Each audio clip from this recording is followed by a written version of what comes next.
just one larger point I'd like to make that is just worth thinking about as we move forward. Florida has what's known as the Sunshine Law. It is the law that says all government activities virtually are open to the public. Cameras are virtually always in the courtroom. So this trial will be a trial on television. And I think that is something that all of us can think about the implications of that. But Florida's different, and they will have a trial like this. Jeffrey, thank you. I want to ask everyone else to stand by. You see right there the Reverend Al Sharpton of the National Action Network. He is speaking. He has with him Sabrina Fulton and Tracy Martin, the parents of Trayvon Martin. Let's listen in. 45 days ago, Trayvon Martin was murdered. No arrest was made. The chief of police in Sanford announced after his review of the evidence there would be no arrest. An outcry from all over this country came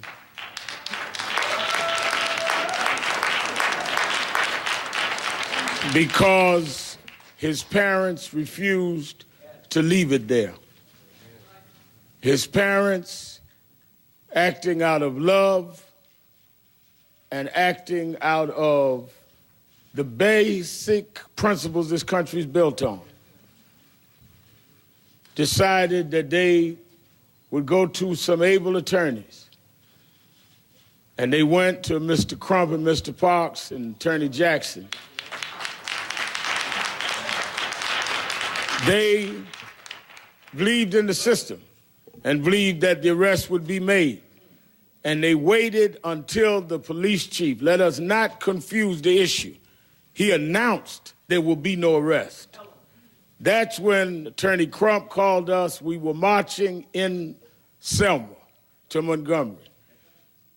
There's Change.org went viral, National Action Network, and some of us hit the streets. I remember the night we had the first big rally, 30,000 people. On that afternoon, Governor Scott asked to meet. He flew in and met and said that he was going to appoint a special prosecutor. I will say publicly that I did not trust Governor Scott. I did not trust the appointment. I want to congratulate him and the prosecutor for being what they should be. If we did not get this far, we would condemn them. We must say that despite the fact that we are of different political parties and different political persuasions, that tonight maybe America can come together and say that only the facts should matter when you're dealing with a loss of life. And I think that the prosecutor and I think that the governor did not make a decision based on public pressure, but I think they decided to review it based on public pressure.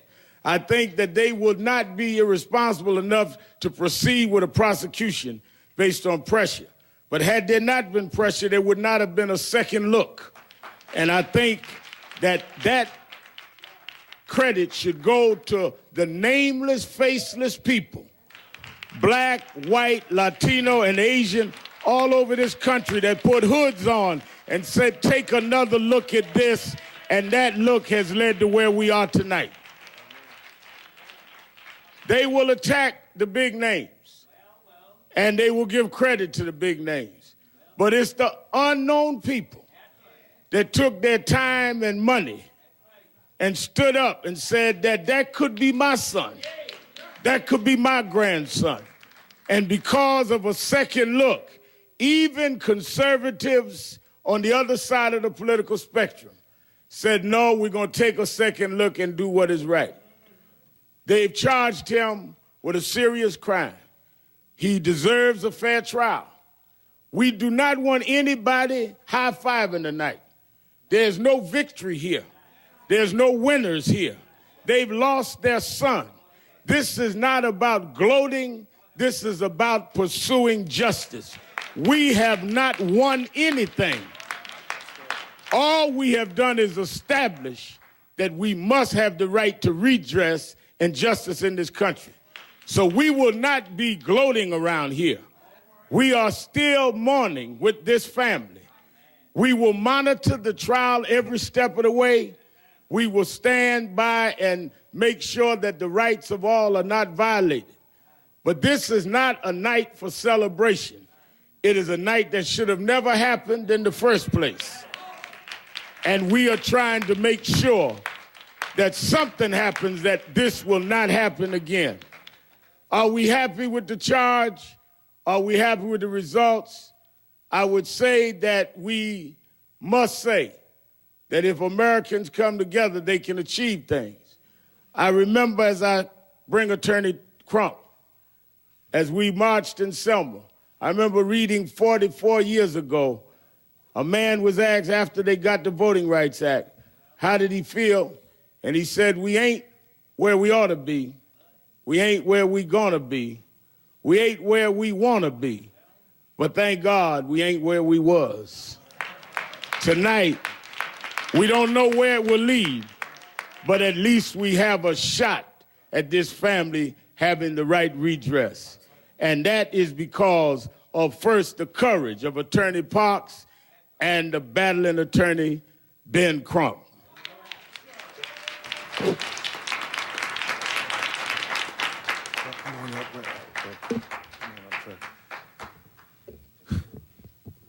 Reverend Sharpton, Reverend Bryant, all the clergy, black and white, who didn't think of Robert to stand in their pulpits and say, it is about justice, justice, justice, and only justice.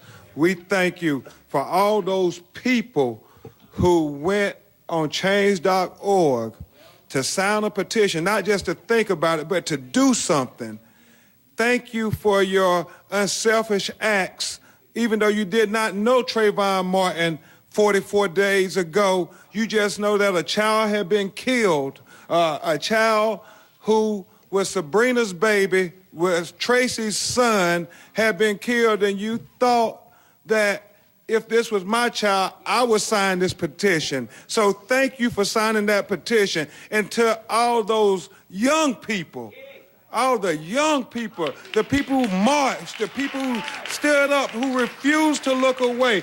It is for those reasons, those young people who were Trayvon's age, those high school students who walked out and said that we refuse to stand for this. You know, it was those young people, those old people, we sometimes get complacent and we see so many things, we a little get jaded. But it's the young people who believe.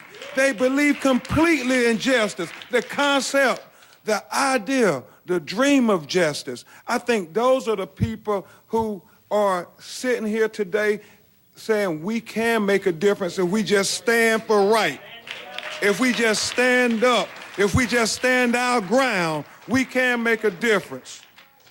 I have to say thank you as a Florida citizen to our Governor Rick Scott, who came and met with the family that night and said that it is important that we get this right.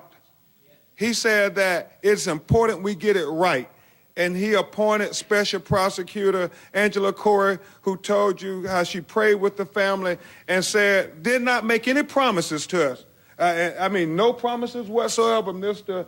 Martin, Ms. Fulton, Mr. Parks, Attorney Jackson, our legal team, Attorney Rand, didn't make one promise to us. Said we would look at all the evidence, every piece of the evidence, and based on the evidence, that she will make a decision, not based on public pressure, not based on anything else, but the evidence.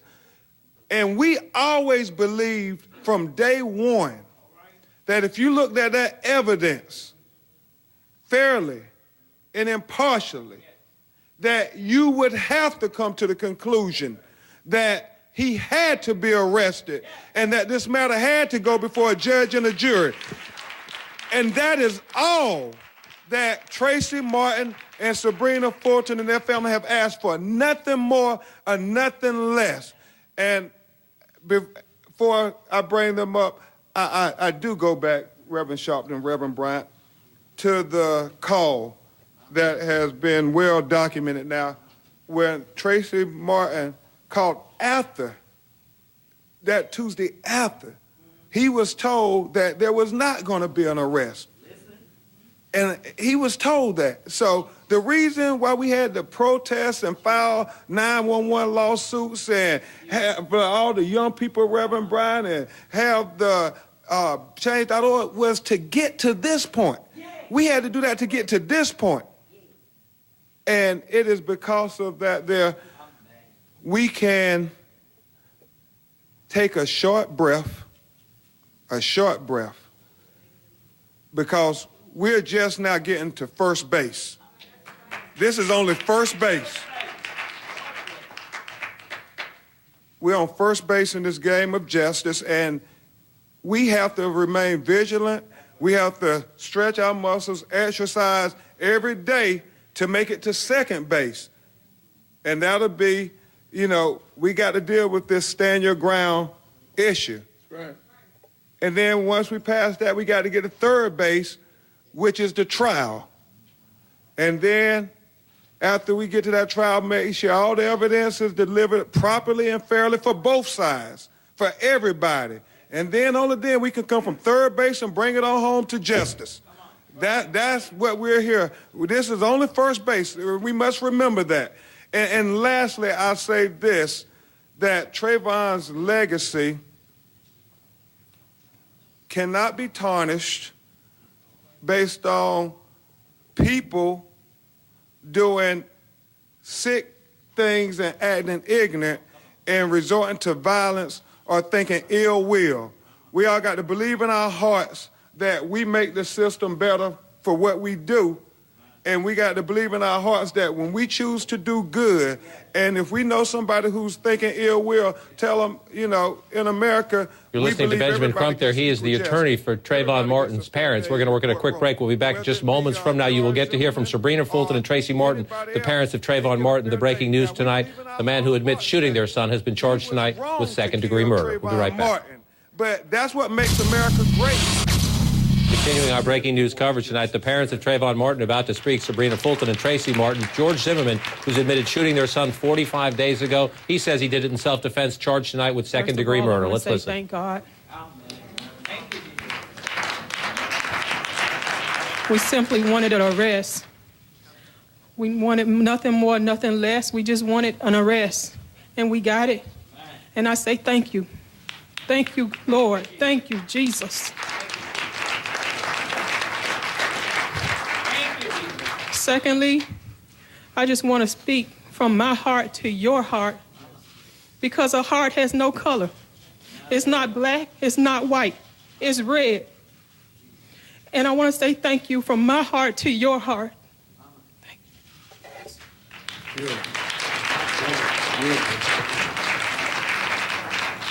First of all, we just like to thank everyone once again for being compassionate about this, as we were, as we are, as we will be. As Attorney Crump said, this is just the beginning. We got a long way to go, and we have faith. The first time we marched, I looked to the sky and I just told myself, when I walk, I will walk by faith. And we will continue to walk by faith. We will continue to hold hands on this journey. White, black, Hispanic, Latino. We will continue to walk. We will march and march and march until the right thing is done. Thank you.